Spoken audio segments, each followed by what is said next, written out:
Programang ito ay rated SPG. Striktong patnubay at gabay ng magulang ang kailangan. Maaaring may masiselang tema, lengguwahe, karahasan, sexual, horror o droga na hindi angkop sa mga bata. Ikaw ang aking lahat sa piling marinig. Ikaw ang Makukulong na ba si Moira o tuluyan ng matatakasan sila Giselle at Robert? Magandang araw at eto na nga tayo sa ating pinakaabangang tagpo sa abot kamay na pangarap. Welcome to my channel. Please don't forget to like, comment, and click the bell button para lagi kayong updated sa aking mga videos. Samantala, sa presinto, sinabi na ni Dax sa harap nila Giselle at Robert ang katotohanan na si Moira ang lahat na may kagagawan ng pagpapakidnap kay Don Pepe dahil siya lang ang nag-utos sa kanila. Pero hindi naman inamin ni Dax na kasabwat din si Zoe. Hindi naman naniniwala si Giselle sa sinasabi ni Dax na hindi kasabwat si Zoe dahil makasangkutob niya na may nalalaman din si Zoe sa nangyari sa papa nila. At ipinagdiinan ni Dax kay Giselle na si Moira lang ang boss nila at wala ng iba. Galit na tiningnan ni Giselle si Zoe dahil hindi niya pinaniniwalaan ang sinasabi ni Dax. Kinuha ni Giselle ang telepono ni Zoe na ikinagalit naman ito. Galit na sinabi ni Giselle kay Zoe na bakit mo kailangan ang telepono mo? Para warningan mo ang nanay mo? Para tawagan mo? Wala naman nagawa si Zoe at sinabihan siya ni Robert na mas mabuti na wala munang malaman ang mami niya. Sabi ni Zoe, paano kung nagsisinungaling siya at inosente pala si mami? Sabi ni Giselle na alam niyang nagsisinungaling ang taong ito, pero hindi sa nanay mo na siya ang mastermind kundi mayroon pang kasabwat na iba at ikaw yun. Hindi na nakaimik si Zoe dahil kahit ano pa ang sabihin niya ay hindi siya pinaniniwalaan ni Giselle. Inawat na sila ng pulis at sabay umalis si Giselle dala ang telepono ni Zoe. Tinatawagan naman ni Moira si Zoe pero hindi nito sinasagot dahil ang hindi alam ni Moira ay nakay Giselle ang telepono ni Zoe. Sa opisina ng pulis ay may ipinakita kila Giselle at Robert na may na-recover silang telepono dun sa lugar na itinuro ni Dakanay. Tinanong ni Giselle kung mayroon bang makikita dyan na konektado si Moira sa mga kidnappers. Sabi ng pulis na wala po pero may ginagamit si Balahadja na unknown number dahil base sa mga text messages na ito ang mastermind ng kidnapping ang kausap nila. Pero hindi naman nila nababanggit ang Moira Tanyag. Hiningi naman ni Robert ang number at sinubukan niya itong i-dial. Laking gulat nila na number ni Moira ang lumabas kaya mas lalong nagalit si Giselle at ngayon ay kumpirmado na nila na si Moira lahat ang may kakagawan at ang mastermind sa pagkidnap sa kanilang papa.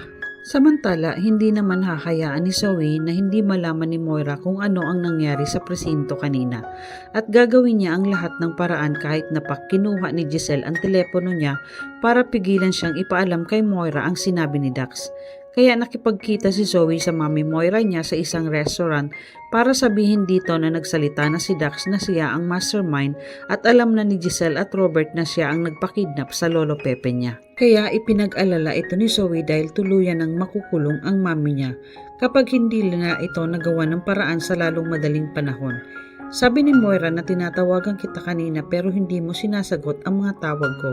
Sabi ni Zoe na kinuha ni Tita Giselle niya ang telepono ko para hindi ko masabi sa'yo na alam nila ang lahat. Kaya galit na galit din si Moira kay Giselle. Sabi ni Zoe na kailangan mong tumakas mami bago ka pa nila maunahan at hulihin. Alam ni Moira na magiging katapusan niya na kapag nahuli siya ng mga pulis. Sabi ni Moira, oo, kailangan kong makatakas dito. May pera naman ako at gagamitin ko ang perang nakuha ko sa kanila. Naitanong ni Zoe kay Moira kung nasaan ang perang naging ransom ng lolo niya. Sabi ni Moira nasa akin at nakatago lang sa kondo. Ipinag-alala naman ito ni Zoe dahil alam niya na malaking halaga ito at mahihirapan siya na dalhin ito. Kaya kailangan niyang i-dispose ito dahil kapag nakita nila ang pera sa'yo ay mas lalo kang madidiin at magagamit nila ito laban sa'yo. Napaisip naman si Moira at sinang-ayunan niya ang sinabi ni Zoe na siya na ang bahala kung paano niya ito i-dispatcha at kung ano pang mga gamit ang nakatago niya na pwedeng gamitin laban sa kanya. Sabi ni Zoe na hihingi ako ng tulong kay Doc Carlos para makatakas ka. Pupuntahan ko siya at kakausapin ko. Ipinagpasalamat naman ito ni Moira kay Zoe, kaya agad umalis ang mag-ina at baka may makakita pa sa kanila.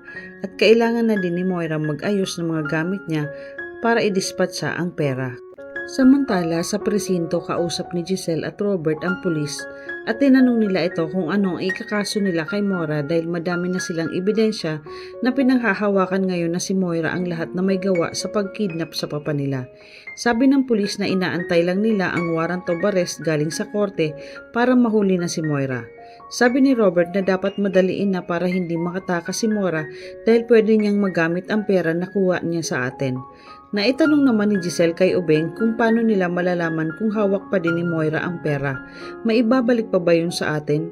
Sabi ng pulis na huwag kayong mag-alala dahil naiakyat na po namin sa korte, nag-aantay na lang kami sa pagbaba ng search warrant ng judge. Sabi ni Giselle na sana nga, lalo na ngayon na alam niya na itinuro na siya ng kidnapper kaya sigurado ako na gumagawa na naman yun ng paraan para makatakas. Pero hindi ako papayag na makatakas si Moira. Gagawin ko ang lahat para makulong siya at pagbayaran niya ang ginawa niya kay Papa. Sumang-ayon naman si Ubeng kay Giselle. Samantala, tinawagan ni Zoe si Carlos para humingi ng tulong at umiiyak ito. Ipinag-alala ni Carlos kung bakit umiiyak si Zoe. Sabi ni Carlos kung nasaan siya at pupuntahan niya ito. Sabi ni Zoe na andito ako sa rooftop dahil baka may makakita sa akin. Sinabihan siya ni Carlos na pupuntahan niya ito. Habang si Zoe naman ay iyak ng iyak dahil natakot na siya sa maaaring mangyari dahil madadamay din siya kapag napatunayan nila Robert at Giselle na kasabwat siya. Hindi niya kakayanin na makulong sila ng mami Moira niya. Sobrang nag-aalala din siya para sa mami Moira niya dahil baka anumang oras ay hulihin na ito ng mga pulis. Maya-maya ay dumating na si Carlos at nakita niya si Zoe na umiiyak. Agad naman lumapit si Zoe kay Carlos at sinabing, "Please daddy, kailangan ko ang tulong mo. Pag nakulong si mami, makukulong din ako." Niyakap naman ni Carlos si Zoe dahil nakikita niya na sobrang nag-aalala na ito. Naawa si Carlos kay Zoe kaya sinabihan niya ito na huwag kang mag-alala. Kung papayag ang mami mo, pwede ko siyang tulungan na makatakas. Ikinabigla naman ni Zoe ang sinabi ni Carlos, "Tutulungan mo si mami?" "Oo, tutulungan ko siyang makatakas ng bansa dahil yun lang ang tanging paraan para hindi siya mahuli at hindi ka madamay." Ipinagpasalamat naman ni Zoe kay Carlos ang gagawing tulong niya kay Moira. Kaya agad nila itong tinawagan at sinabihan siya ni Carlos na magmadali na siya na umalis dyan dahil itatakas kita dito at hindi ka pwedeng maabutan nila. Pumunta ka sa Japan ngayon at doon ka muna magtago para hindi ka nila mahuli. Tatawagan ko ang kakilala ko para matulungan kanila. Nataranta si Moira kaya agad siyang nag-impake ng mga gamit at dali-dali siyang umalis nang walang nakakaalam sa gagawin niyang pagtakas. Samantala, kinabukasan ay agad nagpunta sila Giselle sa presinto para alamin kung bumaba na ang warrant of arrest ni Moira. Sabi ng pulis na hawak ko na po ma'am at pupuntahan na po natin ang kondo ni Moira. Ikinatuwa naman ito ni Giselle dahil sa wakas ay mahuhuli na rin si Moira at tuluyan ang makukulong sa mga kasalanang ginawa niya sa papa nila. Kaya nagmadali silang umalis. Ngunit ang hindi nila alam ay nakatakas na si Moira dahil tinulungan ito ni Carlos na makaalis ng bansa. Kaya pagdating nila sa kondo ni Moira ay wala na ito. Ikinagalit ni Giselle at Robert nang malaman nilang nakatakas si Moira. Hindi nila alam kung saan nila ito hahanapin ngayon. Sabi ni Giselle na sigurado ako na tinulungan ito ni Zoe na makatakas ang ina niya. Alam niya na makukulong ang mami Moira niya kaya agad naman tinawagin ni Robert si Zoe para tanungin kung nasaan si Moira. Samantala, iniwan ni Moira ang pera kay Nerissa at kailangan niyang gawin ang inutos nito ni Moira sa kanya. Kaya walang nagawa si Nerissa kundi sundin ang sinabi ni Moira at kailangan niya itong tulungan. Tuluyan na bang natakasan ni Moira sina Giselle at Robert? Malalaman kaya nila na si Carlos ang tumulong kay Moira para makatakas? Mapaamin pa kaya nila si Dax na kasabwat si Zoe? Yan ang ating pakaabangan dito lang sa Abot Kamay na Pangarap. Huwag bibitiw at huwag kalimutan mag-subscribe. Maraming salamat po and God bless.